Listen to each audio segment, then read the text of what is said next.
Hello friends, आप देख रहे हैं अपने YouTube channel one line study point में। दोस्तों मैं आजाद चौहान आप सभी का तहे दिल से स्वागत करता हूं। दोस्तों आप चैनल पर नए हैं तो चैनल को सब्सक्राइब करिए और बेल आइकन को प्रेस करिए ताकि जब कोई नई वीडियो अपलोड करूं तो नोटिफिकेशन आपको मिल जाए। ठीक है, तो चलिए दोस्तों, सबसे पहले एक पेपर और पेन ले लेना। दोस्तों ये जो भी वीडियो है ना, छोटा है लेकिन बड़ा धमाका करेगा। वो होता है ना कि छोटा बम बड़ा धमाका, तो दोस्तों एक नंबर यहाँ से आपके बनाने वाले हैं। ठीक है, मोस्ट इंपोर्टेंट सभी एग्जाम्स के लिए दोस्तों या ठीक है। पहला क्वेश्चन हम देखेंगे, पेपर और पेन लेके जरूर क्वेश्चनों को नोट करना। दोस्तों मैं कहता हूँ कि नोट्स बनाना है, आप नोट्स बनाने और एग्जाम से पहले रट के जाना। दोस्तों आप 100% क्वेश्चन करके आएंगे, लेकिन आप मेहनत करेंगे तब। दोस्तों सुने हैं ना कि मेहनत करने वालों की कभी हार नहीं होती, तो हार मत माने दोस्तों। ठीक है, वसा में घुलनशील विटामिन है। पहला क्वेश्चन देखेंगे, वसा में घुलनशील विटामिन है। जितनी भी वसा में घुलनशील विटामिन, मैं दोस्तों यहाँ सबको कर लिया हूँ। ये नहीं बताऊंगा कि ये है डी ए सी, नहीं, सभी है। ठीक है, तो वसा में घुलनशील विटामिन कौन सी है, तो ये आपकी हो जाएगी vitamin A, vitamin D, vitamin C और विटामिन के। 4 विटामिन आपकी वसा में घुलनशील है। कौन कौन है? ए डी ई के, याद रखिएगा, ए डी ई के। ठीक है, याद रखिएगा दोस्तों, एग्जाम में आएगा, गलत मत आएगा। आपसे एग्जाम में पूछेगा कि वसा में घुलनशील विटामिन कौन से है, ये दे देगा, इसके अलावा और 3 अलग दे देगा, तो आपको पता रहेगा तो मार देंगे, खटक देगा, ये साला ये वाला होगा, ये वाला। ये नहीं तो डी रहेगा, ई रहेगा, के रहेगा, कोई तो रहेगा। ठीक है, आप चारों याद रखिएगा। मेरे कहने का मतलब ये दोस्तों कि वसा में घुलनशील विटामिन कौन कौन सी हैं, तो आप चारों याद रखिएगा। ठीक है, ए डी ई के। ठीक है, अगला देखते हैं। आपसे पूछे जल में घुलनशील विटामिन कौन है, कि जल में घुलनशील, सॉरी थोड़ा, आपसे दूसरा पूछ देगा दोस्तों कि जल में घुलनशील विटामिन कौन सी हैं, तो दोस्तों विटामिन बी और सी, ये आपके जल में घुलनशील विटामिन हैं। ठीक है, चलिए याद रखिएगा दोस्तों, दोनों क्वेश्चन मोस्ट इंपॉर्टेंट, सभी जितने क्वेश्चन करा दे रहा हूँ मोस्ट में है। सो ठीक है, चलिए तीसरा का, हीमोग्लोबिन यौगिक है, तो दोस्तों प्रोटीन का है।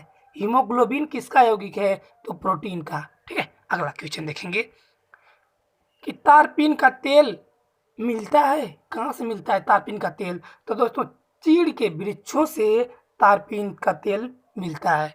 ठीक है, एग्जाम में यही सब क्वेश्चन पूछे जाएंगे दोस्तों।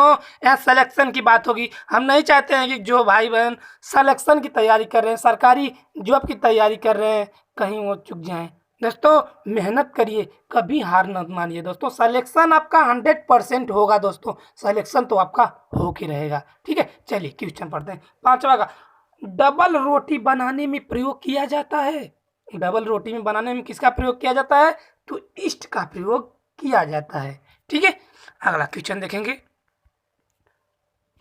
प्रथम परख नली शिशु लुईस, प्रथम परख नली शिशु लुईस का जन्म 25 जुलाई 1978 को हुआ था। कहाँ पे हुआ था, तो दोस्तों क्वेश्चन को फिर से पढ़ ले रहे हैं कि प्रथम परख नली शिशु लुईस का जन्म 25 जुलाई 1978 को हुआ था। कहाँ हुआ था, तो इंग्लैंड में हुआ था। ठीक है, अगला क्वेश्चन देखेंगे।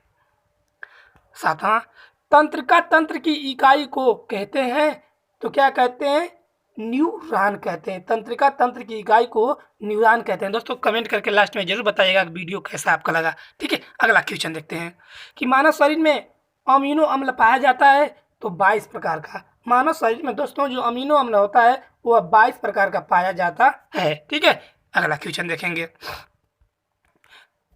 आनुवंशिक गुणों को माता पिता से संतानों में पहुंचता है, तो डीएनए द्वारा पहुंचता है। ठीक है, अगला देखेंगे दोस्तों। अगला 10वां नंबर, शरीर में प्रोटीन संश्लेषण मुख्य कार्य है। जो शरीर में प्रोटीन संश्लेषण का मुख्य कार्य क्या होता है, तो आरएनए होता है, आरएनए। ठीक है, अगला क्वेश्चन बताइएगा। प्रोटीन का संश्लेषण होता है, तो दोस्तों राइबोसोम, राइबोसोम प्रोटीन का संश्लेषण होता है। अगला क्वेश्चन देखेंगे। मनुष्य के रक्त में हीमोग्लोबिन होता है, जिसमें पाया जाता है। दोस्तों मनुष्य के रक्त में हीमोग्लोबिन जो है, हीमोग्लोबिन में लोहा पाया जाता है। अगला क्वेश्चन देखेंगे। चिकित्सा शास्त्र का जनक कहा जाता है, तो हिप्पोक्रेट्स को चिकित्सा शास्त्र का जनक कहा जाता है। अगला क्वेश्चन देखेंगे दोस्तों। छोटा बम बड़ा धमाका करेगा दोस्तों, याद रखिएगा कि मनुष्य में लिंग निर्धारण निर्भर करता है तो पुरुष के क्रोमोसोम पर दोस्तों निर्भर करता है। अगला क्वेश्चन देखेंगे, मनुष्य के शरीर में जल होता है तो दोस्तों मनुष्य के शरीर में लगभग 65% जल होता है। ठीक है, अगला देखेंगे, मनुष्य के शरीर में कुल हड्डियों की संख्या कितनी होती है तो 206 होती है मनुष्य के शरीर में हड्डियों की संख्या। ठीक है, अगला क्वेश्चन देखेंगे। अगला क्वेश्चन दोस्तों, कार्बोहाइड्रेट और वसा शरीर को देता है, कार्बोहाइड्रेट और वसा शरीर को देता है तो क्या देता है दोस्तों, ऊर्जा देता है। ठीक है, अगला चलिए अगला देखते हैं, 18 का बताइए, सामान्य मनुष्य में रक्त की मात्रा होती है तो 5 से 6 लीटर। एक स्वस्थ मनुष्य में दोस्तों 5 से 6 लीटर की खून रक्त की मात्रा होती है। अगला क्वेश्चन देखेंगे, मानव शरीर की सबसे छोटी हड्डी कौन सी है दोस्तों, मैंने इसका पहले भी चर्चा किया हुआ है क्योंकि एग्जाम में ऐसे पूछे जाते हैं छोटी हड्डी और बड़ी हड्डी। ठीक है, इसलिए मैं इसमें भी ले लिया कि मानव शरीर की सबसे छोटी हड्डी होती है तो स्टेपीज होती है, कहाँ पाई जाती है तो कान में पाई जाती है। ठीक है, अगला क्वेश्चन देखेंगे, मानव शरीर की सबसे बड़ी हड्डी होती है तो दोस्तों फीमर होती है, कहाँ पाई जाती है तो जांघ में पाई जाती है। याद रखिएगा दोस्तों, क्वेश्चन यहाँ से आप बार बार पूछा जाता है तो छोटा पूछता है तो बड़ा पूछता है, इसलिए इस क्वेश्चन को मैं कई बार रिपीट कर दिया हूँ कि आपका एक नंबर यहाँ से गलत ना हो। ठीक है, चलिए, यूएनओ की स्थापना कब हुई थी तो 1945 में यूएनओ की स्थापना हुई थी।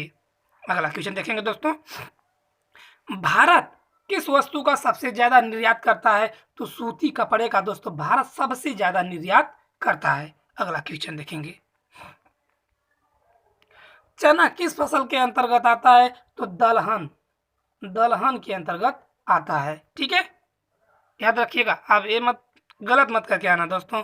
आपसे मैं उम्मीद रखता हूं दोस्तों कि आप सिलेक्शन की यहाँ बात होगी, आप कामयाब होंगे अपने लक्ष्य में। दोस्तों आप चाहते हैं कि मुझे सरकारी जॉब मिल जाए, सरकारी नौकरी मिल जाए, मिलेगी दोस्तों, क्यों नहीं मिलेगी, मिलेगी। ठीक है, सिलेक्शन होगा आपका। चलिए चलिए, क्वेश्चन देखना था ना हमें कि भारत में सबसे लंबा रेलवे मार्ग कौन सा है तो उत्तर रेलवे भारत में सबसे लंबा रेलवे मार्ग है। अगला क्वेश्चन देखेंगे, किस पुस्तक का 15 भारतीय भाषाओं और 40 विदेशी भाषाओं में अनुवाद किया गया है तो दोस्तों पंचतंत्र। पंचतंत्र ऐसी पुस्तक है जिसका 15 भारतीय भाषाओं में और 40 विदेशी भाषा। चलिए अगला क्वेश्चन देखते हैं, सर्वप्रथम भारत को इंडिया किसने कहा था तो यूनानियों ने दोस्तों सर्वप्रथम भारत को इंडिया के नाम से पुकारा था। ठीक है, अगला देखते हैं, पूरा पाषाण युग में आदि मानव के मनोरंजन का साधन था तो शिकार करना। पूरा पाषाण काल में पूछ रहा है दोस्तों, पूरा पाषाण काल के युग में जो आदि मानव के मनोरंजन का साधन था शिकार करना था। ठीक है, इस युग को चालकोलिथिक एज कहा जाता है तो दोस्तों किस युग को कहा जाता है, ताम्रपाषाण काल को कहा जाता है, ताम्रपाषाण युग को कहा जाता है। दोस्तों ये क्वेश्चन आपसे पूछे जाएंगे, मैं बार बार कहता हूँ क्योंकि आप दोस्तों अच्छे से पढ़ लें क्योंकि इसमें आपका भविष्य छिपा हुआ है। ठीक है, आप सिलेक्शन चाहते हैं दोस्तों, मैं यही चाहता हूँ कि जितने भी मेरे भाई बहन हैं सबका सिलेक्शन हो जाए, मैं दिल से दुआ करता हूँ दोस्तों, और हो भी जाएगा आप लोगों का सिलेक्शन। चलिए 29 क्वेश्चन हमने शामिल किए थे और आपका लास्ट क्वेश्चन है, तो प्राचीन काल में मानव द्वारा किस अनाज का प्रयोग हुआ था तो दोस्तों चावल का प्रयोग हुआ था।